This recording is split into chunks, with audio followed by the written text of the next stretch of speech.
leaves are falling, fall sports season is almost ending, and you can catch it all on this week's episode of Mighty Mac Week in Review. How are you guys? My name's Dave Molinaro. I'm joined by my partner, Britt Merkel, and later on, Marissa Nihill.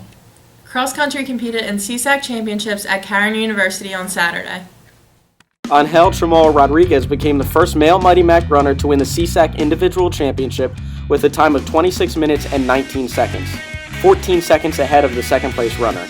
The team came in 4th out of 8 teams, and Rodriguez and Rimkus got the first team All-CSAC, and Will Martin earned second team All-CSAC. Women's cross country came in 3rd place, their highest finish at the conference championship since 2000.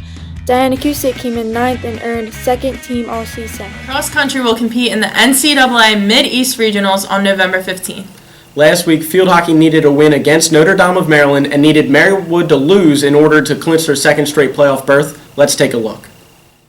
IU honored seniors Linda Sheets, Ashley O'Donnell, Danielle Lopez, Tiffany Lockfield, and Lindsay Crass before the game.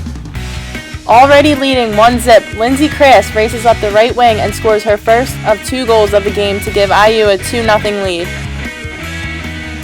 Brooke Robinson got her second goal of the game in the 7th minute of this long pass from Kayla Williams to make it 3-0 early on. In the second half, freshman Megan Donegan takes this great pass from Ashley O'Donnell in the middle and puts it in the net to extend the advantage 9-0. Ashley O'Donnell put the finishing touches on the 10-0 win with her 6th point of the day and 100th point of her career with this goal. She became the first Mighty Mac to reach the 100-point plateau. Dave and Marissa caught up with Ashley O'Donnell and Danielle Lopez after the game. We're joined here today by Ashley O'Donnell and Danielle Lopez, seniors on the Immaculata Field Hockey team. Guys, thanks for joining us. Thank you for having us. So Danielle, last week was senior week. Can you tell us some of the emotions you had going into? It was definitely bittersweet. It was our last home game, and as a senior, it was definitely emotional. But I just knew we had to play our game and go out there and make it count. And Ashley, you reached 100 points last week. How did that feel? Yeah, that was pretty awesome. We knew before the game I was really close, and I have to thank all my teammates because they tried so hard to help me reach that milestone, and the coaches as well were setting up some plays for us to get my goals that I needed, and it was really awesome. And then last week in the cafeteria, I was with my friends, minding my own business, eating my cheesesteak, and all I hear is yelling on the other side of the cafeteria. I look over, and it's the field hockey girls all high-fiving and hugging. Can you tell us what was going on over there? So we were all on our cell phones reading the play-by-plays from the Keystone Marywood game because depending on how that game ended would determine if we made playoffs. And so Keystone had to win by 2 goals and beat Marywood, and they actually won 4-3. And so that meant we made playoffs. So in the cafeteria, we got the final text or whatever, the play-by-play that said the game is over, Keystone wins.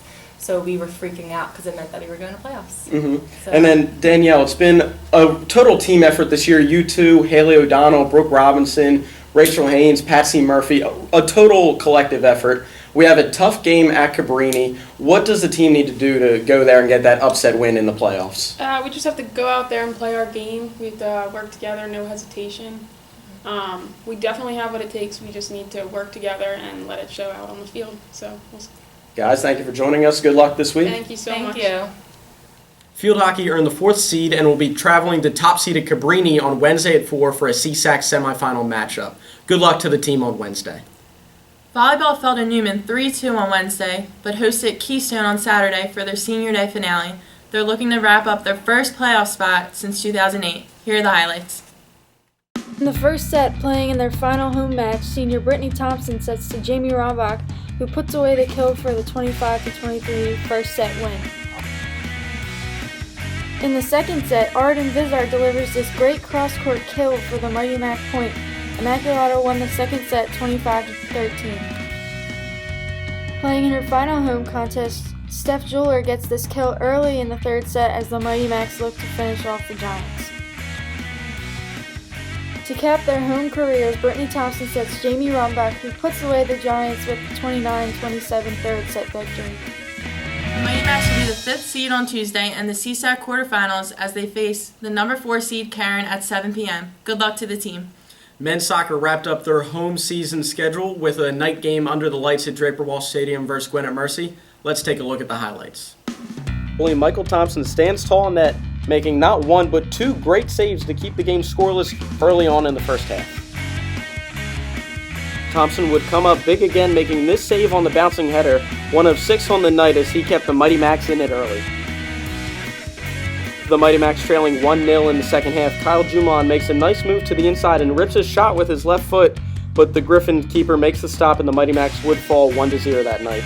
They lost their final season game to Keystone on Saturday 4-2. Women's soccer ended their season this past week as they fell on the road against Rosemount and Gwinnett Mercy. That's going to be all for this week's episode of Mighty Mac Week in Review. We want to wish all the teams in the playoffs good luck. For Marissa Nahill, myself, Dave Molinaro. And I'm Britt Merkel. And go Macs!